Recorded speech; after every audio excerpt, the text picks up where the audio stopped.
날마다 말씀과 동행하는 동행 묵상 시간입니다. 오늘은 25년 2월 20일 목요일입니다. 누가복음 5장 12절에서 26절 하나님 말씀입니다. 어제 본문에서 베드로가 그동안 자신이 보고 들었던 영적인 데이터들이 쌓여서 순종하기 어려웠던 예수님의 말씀에 순종했고 그물이 찢어질 정도로 많은 물고기를 잡게 되는 그 유명한 사건을 묵상하셨습니다. 베드로가 얻은 최고의 풍년은 영적 풍년이었습니다. 자신이 죄인임을 깨닫게 됨으로써 그의 인생에서 물고기로 상징되는 이 땅의 나라, 물질, 경제적 나라, 육신의 나라에서 예수님과 함께하는 하나님 나라의 풍요함을 경험하고 그 인생이 완전히 업그레이드되는 경험을 하게 됩니다. 이런 은혜가 저와 여러분에게도 있으시기를 주님의 이름으로 축원합니다. 오늘 본문은 나병 환자의 치유, 중풍병 환자의 치유 사건이 주는 하나님의 말씀입니다. 12절 말씀, 예수께서 한 동네에 계실 때 온몸에 나병 들린 사람이 있어 예수를 보고 엎드려 구하여 주여 원하시면 나를 깨끗게 하실 수 있나이다. 이렇게 찾아옵니다. 예수님 당시 나병은 육신적 질병뿐만이 아니라 사회적 질병으로서 사람들로부터 격리되어 부정한 사람으로 취급되었던 환자 입장에서는 최악의 질병이었습니다. 우리나라에서도 문둥이라고 하는 사회적 낙인이 찍혀서 격리된 생활을 했지 않습니까? 그런데 이분이 예수님께 대한 소식을 듣고 필사의 외출을 감행합니다. 부정하다는 이유로 죽임을 당할 수도 있는 일이었습니다. 그러나 이분에게는 그만큼 절박했고 예수님이라면 반드시 자신의 질병을 낫게 하여 다시 일상으로 복귀하고 정상적인 생활을 할 수 있을 것이라는 마지막 희망, 그 믿음이 있었습니다. 13절 예수께서 손을 내밀어 그에게 대시며 이르시되 내가 원하노니 깨끗함을 받으라 하신데 나병이 곧 떠나게 됩니다. 예수님은 그런 이분에게 손을 내밀어 터치하시는, 안수하시는 파격을 보이십니다. 그 누구도 당시 어떤 종교 지도자들이나 이스라엘 백성 공동체 역시 그를 판단하고 정죄하며 더럽게 여기며 멀리하기만 했을 뿐 다가가지 않았던 사람들이었습니다. 그런데 그를 예수님께서 만지사 깨끗게 하셨습니다. 이 놀라운 말씀을 보시면서 우리는 어떤 묵상과 어떤 생각, 어떻게 나를 돌아봐야 할까요? 우리는 이 묵상을 해야만 합니다. 첫째, 우선 나병 환자가 나와야 된다는 말입니다. 그게 인간에게 주신 자유의지입니다. 나병 환자는 또 상처받을 거라고, 또 상처받기 싫어서, 아파서 밖으로 안 나올 수 있습니다. 그리고 아무도 안 만납니다. 그리고 누가 뭐라고 그러지도 않는데 상대방의 표정만 보고도 그냥 아픕니다. 육적 문둥병뿐만 아니라 내면의 문둥병이 더 위험하다는 말입니다. 나오십시오. 당시에도 예수님 외에 사람들의 시선과 말이 곱지 않았을 겁니다. 예수님께 나오는 이 과정이 절대 쉽지 않았을 거고 사람들이 얼마나 큰 상처를 줬겠습니까? 그러나 이분은 나왔어요. 그러므로 저는 교회도 마찬가지라고 생각합니다. 예수님 보고 나오셔야 됩니다.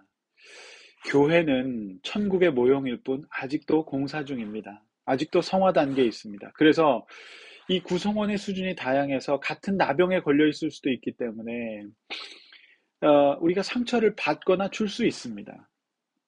소화하지 못할 수가 있잖아요. 그런데 이분은 오직 예수님을 바라보고 예수님 앞에서 낫고자 하고 구원받고자 했고 다시 정상적인 삶을 살고자 했기 때문에 나왔어요. 그리고 그 과정을 넘었습니다. 그래서 예수님께까지 접근한 겁니다.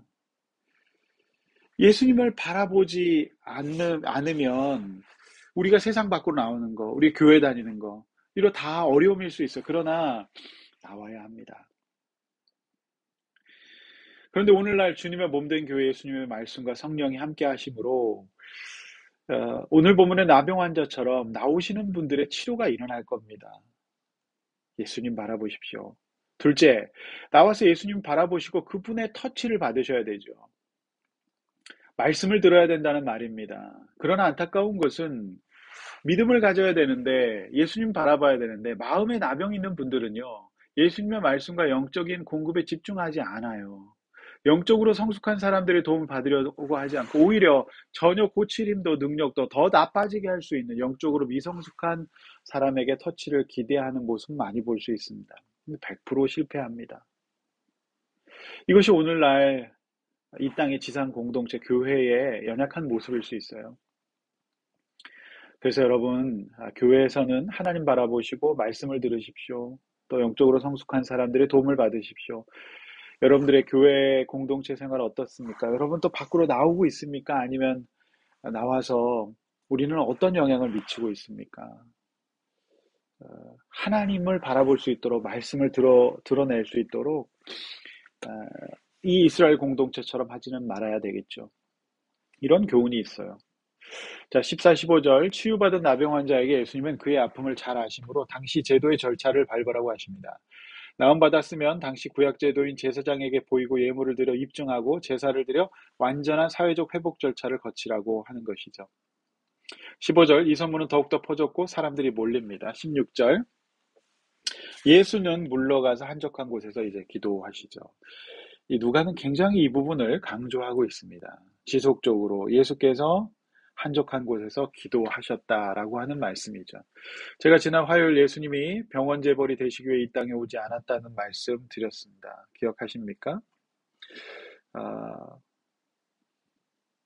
사람들은요, 그래요. 사람들은요, 세상의 그 휘몰아침, 그 내 인생의 목적과 방향을 못 잡을 수 있는 환호와 인정과 성공과 이런 것들로 우리를 이끌어갈 수 있습니다. 그런데 우리가 무너질 수 있는 환경은요, 어려울 때보다는 의외로 성공과 인정의 자리라고 하는 겁니다.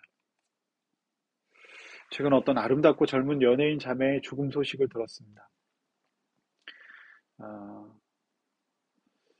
조심스럽긴 하지만 어떤 이유인지 어떻게 됐는지 잘 모릅니다. 그러나 제가 이 말씀을 보면서 생각이 나네요. 가수들이나 배우분들이 공연장의 환호성 뒤에 깊은 공허함을 느낀다고 하죠. 그리고 그분들도 사람이기 때문에 때론 실수할 수 있어요. 그러나 그 환호와 인기가 사라지는 것을 참 힘들어 하시죠. 그렇습니다. 예수님은 다시 물러가시고 한적한 곳에서 말씀과 기도로 내면을 다스리시고 인생의 목적을 찾으십니다. 세상은 우리를 이끌어냅니다. 그 어떤 인정의 자리, 성공의 자리, 이런 대로 우리를 끊임없이 불러냅니다. 그러나 여러분, 날마다 말씀과 기도로 한적한 곳에서 하나님 앞에서 중심을 점검하십시오. 개인 예배하십시오. 그리고 일주일에 하루는 꼭 영적인 안식일로 삼으시고 말씀 듣고 교제하고 양육받는 날로 삼으십시오. 또 공예배 수요일도 있고 목장도 있습니다. 조용한 안식의 시간으로 꼭 잡으셔야 합니다. 예수님은 자신이 이 땅에 오신 이후에는 전혀 관심이 없는 사람들에게 이용당하실 분이 아니시죠. 만약 여러분이 한적한 곳을 찾아서 하나님 앞에 거하지 않는다면 아마도 죄가 여러분을 잡고 이용할 겁니다. 그리고 그 죄의 포로가 되어서 자유함을 잃어버릴 겁니다. 이 죄에 이용당할 수 있다는 것, 죄 많은 세상에 이용당할 수 있다는 것을 명심하십시오. 17절 저항이 시작됩니다. 하루는 가르치실 때에 어떤 일이 일어납니까? 갈릴리 각 마을과 유대 사람 온 바리새인과 율법 교사들이 병을 고치는 주의 능력에 함께 하는데 이들이 이제 예수님을 21절에서 신성모독으로 몰아가게 됩니다. 누가복음이 주목하는 이제 본격적인 예수님의 사역과 하나님의 말씀에 대한 저항이 이제 기록되기 시작하죠. 바리새인들은 율법 교사들, 그들은 당시 구약 제도를 유지하면서 기득권층으로 종교적 사회적 지위를 유지하고 있었던 자입니다. 직업적으로 이런 것들을 했던 것이죠. 18절 사건은 여기에서 발단됩니다. 한 중풍병자, 이제 뇌혈관에 문제가 생긴 뇌졸중 환자였죠. 지금도 치료가 어려운 이 질병이 2000년 전에는 어땠겠습니까? 움직일 수도 없으니 친구들이 침상채 메고 옵니다. 그래서 19절 우리 때문에 들어갈 길을 얻지 못하니까 지붕을 뜯어서 아래로 줄을 매서 이제 내리게 되는 거죠. 20절 이들의 행동을 보시고 예수께서 죄사함을 선언하십니다. 그런데 여러분 그 20절의 이 행동이 당시 신뢰 있었던 예수님과 사람들에게 끼쳤던 그 영향을 한번 생각해 보십시오. 흙과 돌이 떨어지고 먼지가 나는 참으로 민폐도 이런 민폐가 없었을 겁니다. 그러나 이들은 구원에 대한 열망, 예수님의 치료에 대한 믿음을 가지고 이런 행동을 감행했던 것 같아요. 저는 이 본문을 보면서 우선 내가 구원받는 일에서 교양 이런 것 좀 내려놓으십시오. 교회 와서 정말 눈물 나서 통곡하며 기도하고 싶을 때는 교양 내려놓으시고 울고 기도하십시오.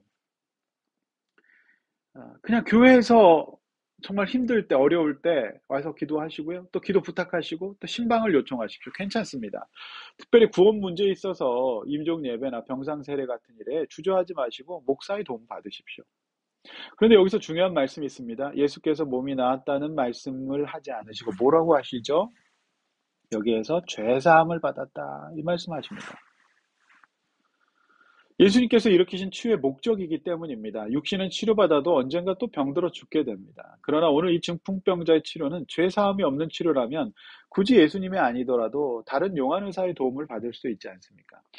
예수님이 이런 정확한 말씀을 하신 이유는 뭐죠? 한적한 곳에서 기도하시면서 중심을 잡으셨기 때문에 그렇습니다. 22절, 23절 쭉 나오는 말씀에는 이 치료 사건에 대한 사람들의 반응이에요. 예수님은 이제 이 서기관 바리새인들에게 신성 모독죄로 몰리기 시작합니다. 저는 이 말씀을 보면서 우리가 이런 생각 해봐야 된다고 봅니다. 누가 진짜 환자인가? 누가는 지금 진정한 나병 환자, 문둥병 환자는 자신이 죄인인지 모르고 죄를 못 보는 하나님이 어떤 분인지 모르는 교만한 이들 서기관과 바리새인이 진짜 문둥병 환자라고 지적하고 있는 겁니다. 오늘 이 말씀을 들으시는 여러분, 육신의 질병보다 더 무섭고 정말 고쳐야 될 질병은 저는 영적 질병이라고 봅니다. 영적 질병, 마음의 질병, 이게 고쳐져야 육적 질병도 잘 다스릴 수 있습니다. 그들의 속은 이미 썩어 문드러져 있습니다. 나병 환자와 다름없습니다. 그리고 그들은 인생을 복잡하게 삽니다. 아주 어렵게 삽니다. 쉬운 게 하나도 없습니다. 하나님이 없으니까요. 죄가 해결되지 않으니까요. 정말 고통스러울 겁니다.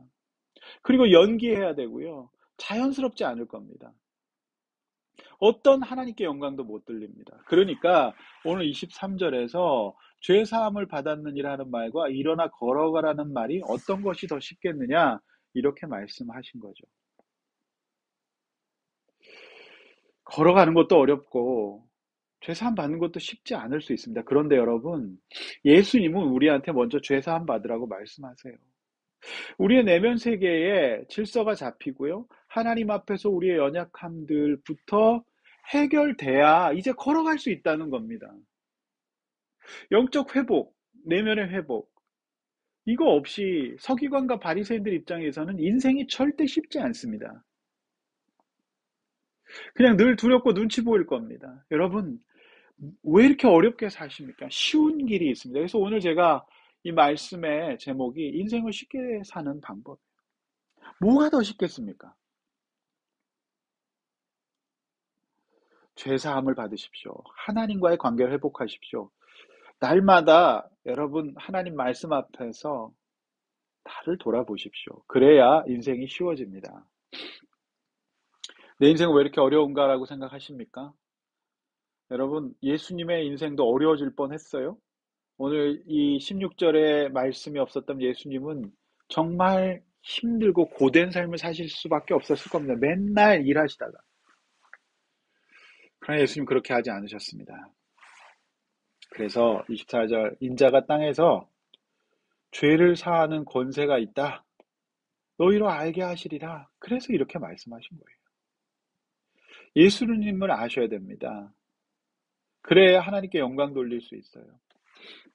그게 우리가 봐야 될 정말 놀라운 일입니다.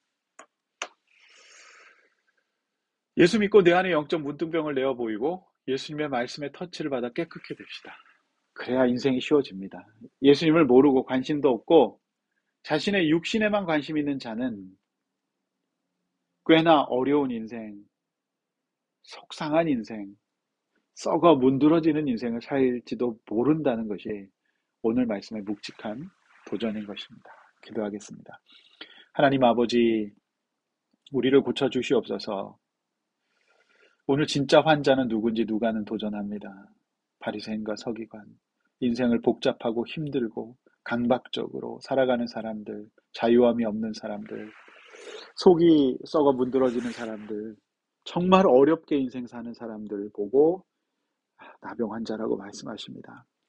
아버지, 우리의 죄를 위하여 예수님께서 우리를 터치해 주시고 우리를 위해 십자가의 대속을 주셔서 이제 우리가 온전케 되게 하여 주시고 건강하게 하여 주셔서 예수님께 나오게 하여 주시옵소서. 우리는 마음이 아프고 병들어 있습니다. 주님께 나오게 하여 주시옵소서. 주님, 우리를 만져주시고 오늘날 이 교회 공동체가 예수님 당시에 문둥병자를 정죄하고 시험 줬던 공동체가 아니라 적어도 침묵하며 기도하며 중보하여서 그 분이 예수님 만날 수 있도록 돕는 공동체 되게 하여 주시고, 또 나오는 사람도 그런 거 넘어서서 내가 구원받는 일에 있어서 여러 가지 걸림돌과 장애들과 소리들 개의치 않고 주님의 터치받게 하여 주시옵소서. 말씀으로 성령으로 회복되게 하여 주시옵소서. 우리 주 예수님의 이름으로 간절히 기도하옵나이다. 아멘.